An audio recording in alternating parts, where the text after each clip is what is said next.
तो ये हम लोग क्या बोलते हैं, प्रिपरेशन ऑफ हेलोरिन देखेंगे। चैप्टर क्या है, हेलोएल्केन और हेलोरिन है। इसमें हम लोग स्टैंडर्ड रिएक्शन देखेंगे जो बहुत इंपॉर्टेंट है, नीट के लिए भी, जेई के लिए भी और जेट के लिए भी। तो इसमें क्या होता है देख लो, पहले ध्यान से देखो, फिर एक बार देखो अच्छा से। इसमें सबसे पहले हम लोग एनिलीन लेंगे। एनिलीन जो क्या है, प्राइमरी एरोमेटिक एमीन है। क्या है, प्राइमरी एरोमेटिक एमीन है। प्राइमरी एरोमेटिक एमीन क्यों है, क्योंकि NH2 ग्रुप लगा है और नीचे मेरा ग्रुप लगा है, तो इसलिए प्राइमरी एरोमेटिक एमीन लेंगे पहले। उसको हम लोग क्या करेंगे, एक ठंडा सा सॉल्यूशन लेंगे, है ना, ठंडा सा मिनरल लिखे हम ना, एक मिनरल, कोल्ड मिनरल एसिड लेंगे, उसमें उसको क्या करेंगे, उसमें उसको डुबा दिए। उसके बाद उसको फिर ट्रीट करेंगे सोडियम नाइट्राइड से। किससे करेंगे, सोडियम नाइट्राइड से। और साथ में हम लोग हाइड्रोजन हाइलाइड भी लेंगे। हाइड्रोजन हाइलाइड जान रहे हो, या तो HCl या तो HBr। Cl और Br ही लेना है, ठीक है। तो हम लोग का बन जाएगा डाइजोनियम सॉल्ट। क्या बन जाएगा, अभी डाइजोनियम सॉल्ट को हम लोग क्या करेंगे, फिर से क्यूप्रस क्लोराइड के साथ या क्यूप्रस ब्रोमाइड के साथ ले सकते हैं। आप देखो X का लिखा है ना, Cl और Br, X मतलब होता है हाइड्रोजन, तो यहाँ पर आप क्यूप्रस क्लोराइड या क्यूप्रस ब्रोमाइड से उसको रिएक्शन कराइए, इसलिए X लिखा है। दोनों ऑप्शन है, उसको आप क्यूप्रस हाइलाइट भी बोल सकते हो। हाइलाइट में या तो ब्रोमाइड आ जाएगा या फिर क्लोराइड आ जाएगा। तो इससे करेंगे तो हम लोग को एराइल हाइलाइट या हेलोएरिन मिल गया, मिला ना, और नाइट्रोजन निकल गया। इसको और एक तरीका से कर सकते हो, अगर इससे नहीं चाहते हो तो इसका एक और तरीका जो बहुत आसानी से बनेगा, केवल सेक कर देने से। आप क्या करो, यही डाइजोनियम क्लोराइड को, जिसको बेंजीन डाइजोनियम क्लोराइड भी बोल सकते हो, ब्रोमाइड, अगर क्लोरीन लियो तो क्लोराइड हो जाएगा, ब्रोमीन लियो तो ब्रोमाइड हो जाएगा, या फिर इसको डाइजोनियम सॉल्ट भी बोल सकते हो। यही डाइजोनियम सॉल्ट को पोटेशियम आयोडाइड से करेंगे। किससे करेंगे, तो उस समय भी हमको हेलोरिन मिलेगा, लेकिन सिर्फ आयोडीन वाला हेलोरिन मिलेगा। कौन वाला मिलेगा, और नाइट्रोजन रिलीज होगी। यही पूरा प्रोसेस जिसमें हम लोग हेलोरिन को बनाते हैं, किससे बनाते हैं, एनिलीन से या फिर प्राइमरी एरोमेटिक एमीन से। इसी को सैंडमेयर रिएक्शन बोलते हैं। क्या बोलते हैं, सैंडमेयर। अब इसका लैंग्वेज को देख लो। When a primary aromatic amine, this is primary aromatic amine, है ना, dissolved in a cold mineral acid, एक cold mineral acid में dissolve करेंगे, फर्स्टली भी dissolved है ना, then treated sodium nitrite, है ना, and then treated with, यहाँ with लगा दो, then treated with sodium nitrate। किससे ट्रीट करेंगे, सोडियम नाइट्राइट से। तो फर्स्टली भी डिसॉल्व, है ना, primary aromatic amine in a cold mineral acid, then treated with sodium nitrate, then treated with sodium nitrite, we got diazonium salt. Diazonium salt, it may be of chlorine or may be of bromine. So if it is derived from bromine, then the name will be benzene diazonium chloride, or if we derive it from bromine, it means you can have two names.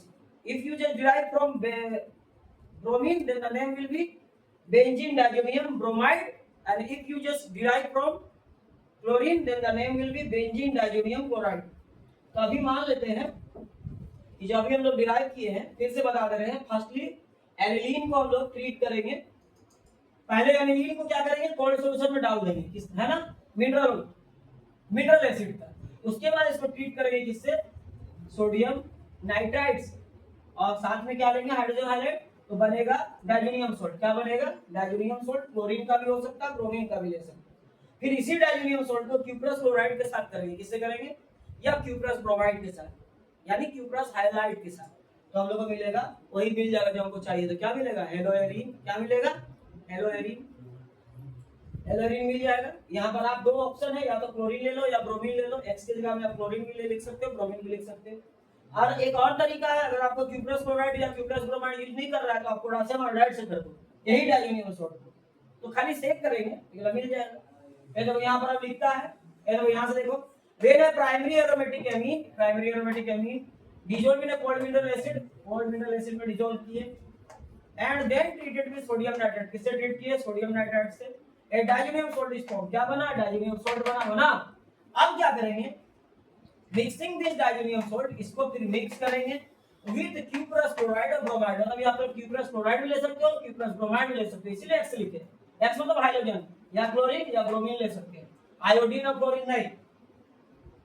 Then diazonium group is replaced. तब क्या होगा, इसका जो डायल्यूनियम group है, ये देखिए डायल्यूनियम group replace हो जाएगा, इसको हटा देगा, है ना। कौन हटाएगा, हाइड्रोजन से, और उसके जगह वो हाइड्रोजन आ जाएगा, हाइड्रोजन आ गया ना। अब हाइड्रोजन जैसा आप लोग आएगा, अगर Cl लियो तो यहाँ Cl आ जाएगा, अगर Br लियो तो Br आ जाएगा, लेकिन आपका हेलोजन बन जाएगा, लिखा है ना। Then diazonium group is replaced by Cl और Br, जो लोग हैं। Replacement of diazonium group can be done, replacement हो जाएगा डायल्यूनियम ग्रुप का without Cu2X2 when treated with potassium iodide। मतलब अगर आप चाहते हो कि Cu2X2 का बिना हो, तो उसके लिए आपको क्या करना होगा, पोटेशियम आयोडाइड से ट्रीट करना होगा बाय ओनली सेकिंग। क्या करना होगा उस समय, खाली सेक करना होगा। क्या करना होगा, सेक। मतलब अगर आप इसके बिना बनाना चाहते हो तो पोटेशियम आयोडाइड से ट्रीट करो, we have to react it with potassium iodide by only सेकिंग। क्या करके, सेक करके। सेक करने से क्या होगा, benzene diazonium halide can be change. तब बेंजीन डायजोनियम हाइलाइड ये वाला जो है वो चेंज हो जाएगा इनटू आइडोबेंजीन। किसमें बदल जाएगा, आइडोबेंजीन में। और आपको पता है कि आइडोबेंजीन एक हेलोएरीन है। क्या है, हेलोएरीन है। तो this all known as Sandmeyer reaction. तो एक बार लास्ट में उसको बोल दे रहे हैं, Sandmeyer reaction is the main reaction which is used to prepare haloarene from aniline or primary aromatic amine. In the first step, firstly we have to just dissolve in a cold mineral solution, है ना। It means we have to dissolve aniline in a cold mineral solution, then treat it with sodium nitrate, है ना, and we have to take hydrogen iodide also, that we can get the diazonium salt. Again treating the diazonium salt with Q plus halide, then we can get haloarine or aryl halide. And if we have to leave Cu2X2 instead of another thing, मतलब कहने का मतलब है कि if we have to form haloarine without Cu2X2, then we have to react this benzene diazonium salt with potassium iodide, then again we can get the aryl halide or haloarine the same way. So this whole process is known as Sandmeyer reaction and very important process.